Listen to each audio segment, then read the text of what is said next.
guys, welcome back to Porsche of Nashua, and today we're reviewing this.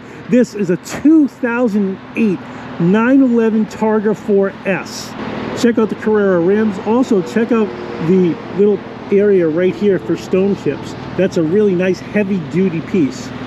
Also, you'll notice that this car has two brake lights. There's a brake light right here. There's a brake light right here. So when the spoiler is up, it blocks the actual regular brake light. So what Porsche did is they put it in both places. Getting into the passenger seat, there's a 14-way adjustable seats. There's a 6-speed manual transmission. And let's look at a couple of little Easter eggs on this car. Number one is the front is the normal front. We're used to seeing that. Why are there 3 switches here, Autohound? I don't know. Well, let's just pull that one for the front first. The front of the car is your standard fare in a Porsche. Nice and deep. Very sweet. Easy for access. A couple of overnight bags in there. But Autohound, why are there 2 more switches? I don't understand. Well, there are 2 more switches. Number one is the rear deck lid. The rear deck lid pops right up, and this whole window comes up. These seats go down, and you have all of that extra storage space in the back of the car. That's really cool. No other 911 gives you this except for this particular variant. And then over here is the actual trunk. Trunk shows you the motor. You can actually see the whole engine in there. Really nice, super 3.8 liter engine, flat 6, absolutely gorgeous. Getting into the Targa, let's put the top down. I think that'll be a lot of fun. So right down here is how you open the Targa top. Press this, and you'll see that it goes inside the car. It doesn't stay on the outside of the car. So getting out, fully exposed, full Targa top, only when the top is up. If the top is down like this, you cannot raise the window because you'll crack the glass. These are becoming increasingly more rare, just because not a lot of people thought to get the Targa, especially with that kind of different look to it. This is standard 997 look. Over here you have your lights, you have your ignition, you have your directionals and your high beams. Down here you have the functions for the inside right here in the center console. You go up and down, you can see your tire pressures, how many miles to empty, and you could set different things into the car down with this button. Down here, this button is your cruise control, and of course this is a wiper stop. This is an old school infotainment system, and I love it because you can actually make your phone calls right from here. In addition to that, your microphone is right here. Very simple temperature and climate control switches. There's nothing in this car that is not straightforward. It has PASM. It has the adjustable height, and it also has your up and down for your spoiler. Again, I mentioned this is a 6-speed. This is in the Alcantara. Absolutely beautiful feel. Other than that, let's get on the road. So, welcome back to Porsche of Nashua. Colin, welcome back. Thank you for having me. And we're driving a 2008 what?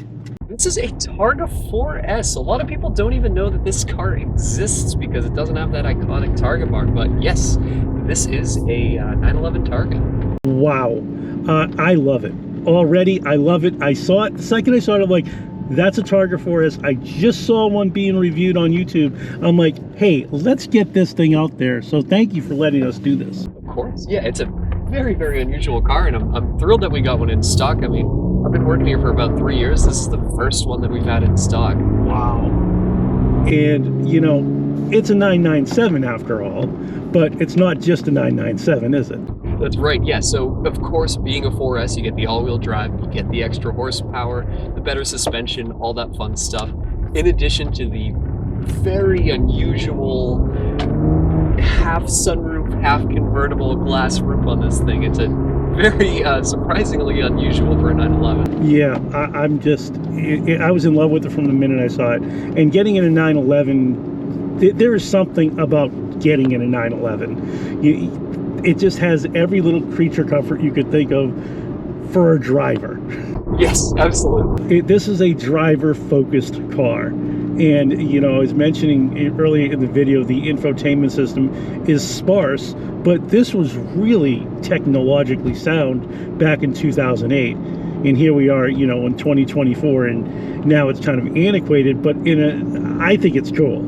Oh, for sure. And it's nice, too, because it stays out of the way for the most part. So many new cars have the climate controls locked into the screen. They have every single thing you have to go to the screen for.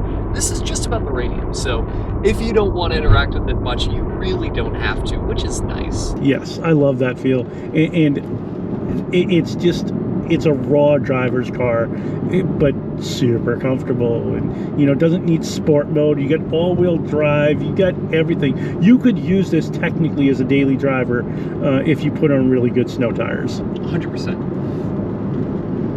Wow. And, you know, for those wondering, what does a Targa sound like on the inside? Well, it's dead quiet. It's a hard top. So that's glass up there. It's insulated glass, if I'm correct. Yep. And that insulation makes it just sound like a regular 911. You know, until you decide to put that back, and now you've got the best of both worlds, where it's a nice day, you throw the air conditioning on in the car, and you still get the sun beating down on your head, which is a nice feel. And you know, the little side rails, I really like it. You know, I love a Targa, don't get me wrong, especially with the silver stripe going over, the black stripe going over, but this is something special. Yeah, it's different for sure. In addition to that, too, the 997, every time I get out of a 997, I go, this is probably the best version of the 911 because of the naturally aspirated engine. It's so much fun to ride the revs. The steering and the handling is perfect. The gearbox and clutch is perfect. Like, the 997 in general is just such a good car. Yeah, it's super nice. And you can see, you know, rev matching is a thing if you know how to drive a car. and I love rev matching. It's one of my favorite things when I do drive. Just because you're really engaged with the car. I'm one of those people from the old school, I guess, where if you're the driver of the car, you want to have everything at your disposal, including the shifting. You know, and I love PDKs. I am not, they faster in every sense. They're better. However, there is something about driving a manual transmission. Rowing your own in a Porsche is it's a special kind of experience. And this car too, like you said, the rev matching, it's so fast to rev. The revs fall instantly. I mean, it's just so intuitive with all the inputs. Yeah, it's definitely a car that I like to call clutch, not clutch on me. Sorry, that was a pun. Very bad pun. I may take that out of the video or may leave it in. I don't know. But you know, you're looking at a 911. The 997 911s are coming down a little bit in value. However, this car is only going to appreciate in value because so few were made.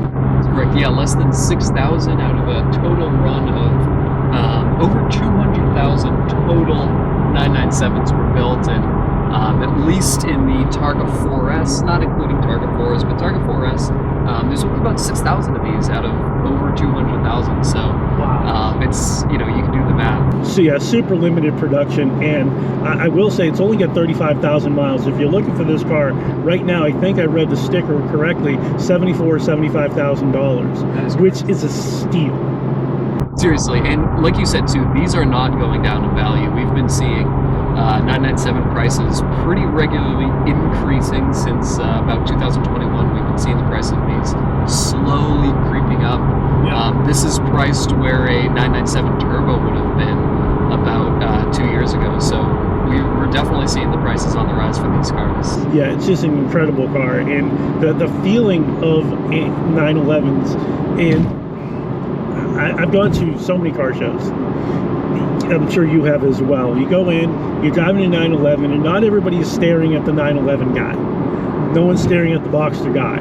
But these cars, without a doubt, are the most reliable, the most dependable, the most user-friendly, and the most maintenance-free cars I've ever driven.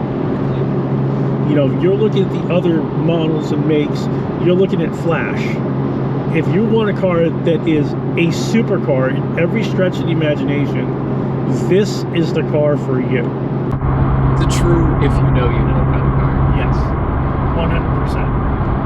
Also, by the way, that will be my title. Perfect if you know Yeah, that's perfect. I like game by game. Because this is just unbelievable. Seriously. Yeah, I mean, even with the 997 too, like the gearing it's really high gearing. I mean, we're going 70 miles an hour pulling almost 3 grand. Yeah. 3,000 RPM. Like, that's a new car couldn't do that. Like, it's geared way too low for most people. Down about 1600. Exactly. So it's just like, yeah, this comes from a different era for sure. Yeah, this is a driver's car, you know, and I think that it being such a driver's car, it deserves to have fun on the road, and you deserve to have fun in the car. And this is what you're buying it for. You're buying it for the joy of the driving experience. And you can see, you know, small little shift down.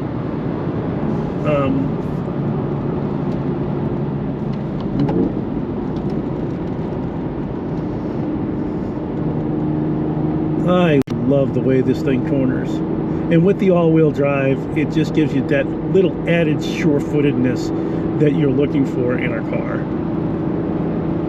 Lately, and this, you know, the 997 was developed around the same time as the Carrera GT, which is, as everybody knows, the best analog supercar ever made. So this has that true modern feel, but it's as analog as you can get while still maintaining that modern feel.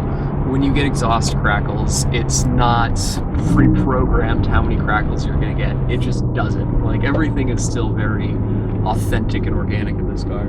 Which is what I love about it.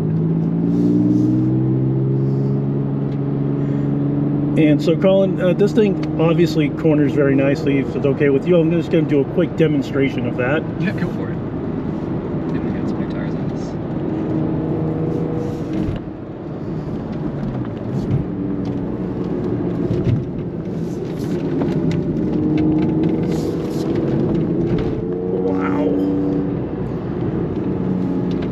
Okay.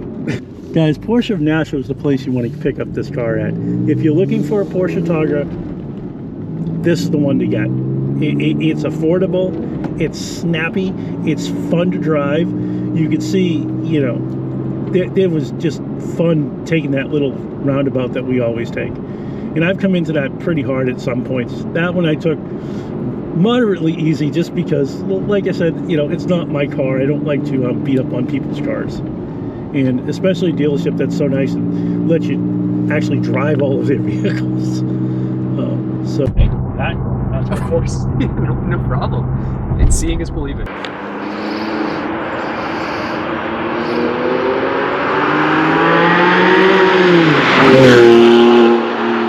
So Colin, I jumped out of the car for a second and just had to do a little flyby. I noticed how great the burble sound as it went by. Yes. That's just such a nice feeling. It is. I mean, the sound on this car it's so classic. You know, people say they love the sound of a flat six. The 997 is what I think of, what I imagine a flat six kind of rasp and rumble. Yeah, this is just outstanding. And we'll go back through and head up on the highway from there. Perfect. Normally we go the other way. However, this is a little bit of a switch up for us. Yep. The benefit of going backwards is the benefit of another roundabout. That's right. I love roundabouts.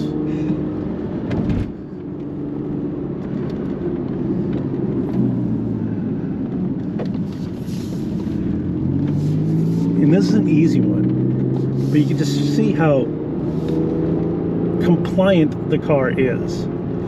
And that is what I think makes the 911 such a unique vehicle.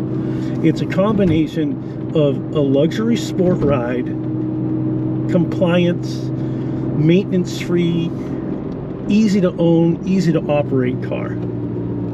You don't find that everywhere. Do not. You know, this is just an incredible piece of machinery. Wow, this thing's unreal. Isn't it so good?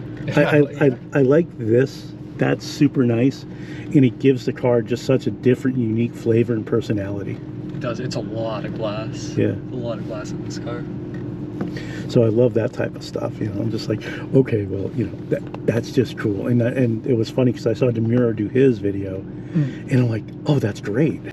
It's such a weird, like I said, it's a bizarre kind of version of the car, and Porsche doesn't really do bizarre very often. So No. I love it. Well, yeah, when they do something, I guess, fairly strategic, like, okay, we're just going to make this just a little bit different, and not a lot of people bought them, which is what Porsche does, and they'll get that one little car in the segment that, you know, is going to completely appreciate in value. Yeah. So, you know, in appreciating in value, folks, this car is where it's at. It is unique. It's different. There's not a lot of them out there. Like Colin was saying earlier, there's only about 6,000 in the world. That's a 4S, you know, for $75,000. That's the price of a 997 Turbo, which is just nuts. Wow. And this is why you buy the car, right here. That highway driving, that freedom of getting out on the open road and enjoying what the car has to offer. It's a lot of fun. So Colin, any closing thoughts that you got on this one? It's awesome, and whoever buys this car is a very, very lucky person. But no, just in general, I think the 997 is going to continue to get cooler and cooler and cooler, and I feel lucky every time I get to drive one. Awesome. Well, guys, I really want to thank you very much for watching. I want to thank Porsche of Nashua, of course. Also, if you like this type of content, please make sure you like, you comment, and you subscribe. And remember, it's about the drive. The scores for the 2008 Porsche 911 Targa 4S. Exterior design is an 8. The interior design is a 7. Performance is an 8. Safety is an 8. Fuel efficiency is a 7. Tech and infotainment, while outdated, is a 4. Cargo space and practicality are a 7. Reliability is an 8. Value is an 8. And the driving experience is a 9 for a total of 74. That puts it clearly in first place on my list, and I will be doing other sports cars in the very near future.